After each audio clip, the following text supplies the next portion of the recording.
Face turning ఇచ్చుకో. ఇది ప్రపంచాన్ని నివ్వెరపరుస్తున్న ట్రంపిజంలో మరో సరికొత్త ఫేజ్. అమెరికాలో అడుగు పెట్టాలంటే ఇక ఫేషియల్ రికగ్నిషన్ కంపల్సరీ. వలసల కట్టడి పేరిట రూల్స్ కత్తెరకు మరింత పదును పెడుతున్నారు ప్రెసిడెంట్ ట్రంప్. అమెరికా ఫస్ట్ అని కంకణం కట్టుకున్న ప్రెసిడెంట్ ట్రంప్ పగబట్టినట్టుగా నాన్ అమెరికన్స్ వెంట పడుతున్నాడు.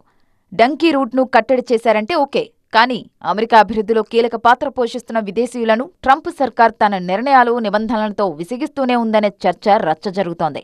ఎవరేమనుకున్నా, ఎవరేమన్నా సరే వదలబొమ్మాలి అనే రేంజ్లో ఇమిగ్రేషన్ నిబంధనలను మరింత కఠినం చేస్తోంది ట్రంప్ సర్కార్.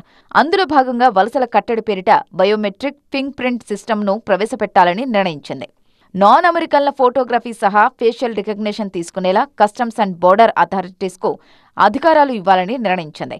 గతంలో 14 ఏళ్లలోపు పిల్లలకు, 79 ఏళ్లకు పైబడిన వాళ్లకు మినహాయింపు ఉండేది. కానీ ఇప్పుడు వారికి కూడా ఫేషియల్ రికగ్నిషన్ చేసేలా నిబంధనలను సడలించింది ట్రంప్ సర్కార్. అమెరికా బోర్డర్లో సహా ఎయిర్పోర్టులు, సీపోర్టుల్లో నాన్ అమెరికన్కు ఫేషియల్ రికగ్నిషన్ కంపల్సరీ చేయనున్నారు. డిసెంబర్ 26 నుంచి ఈ కొత్త నిబంధనలు అమల్లోకి రాబోతున్నాయి. గ్రీన్ కార్డ్ హోల్డర్స్ సహా వలసదారులందరికీ ఈ రూల్ వర్తింపచేయనున్నారు. ట్రంప్ రెండోసారి పగ్గాలు చేపట్టాక వలసదారులపై ఏదో రకంగా విరుచుకుపడుతూనే ఉన్నారు. చెబితే వినడు, ఆపితే ఆగడు.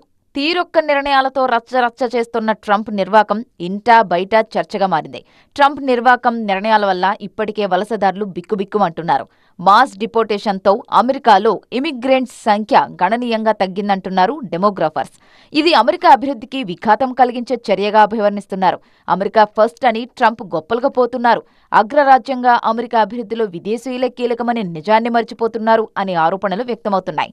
ట్రంప్ మాత్రం డోంట్ కేర్ అన్నట్టుగా తన రూల్ కర్రకు మరింత పదును పెడుతున్నాడు.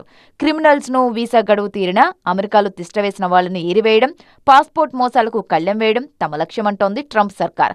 ఫేస్ రికగ్నిషన్, బయోమెట్రిక్ సిస్టంతో క్రిమినల్స్ను కట్టడి చేయడం సహా అక్రమ వలసకు చెక్ పెట్టొచ్చంటోంది.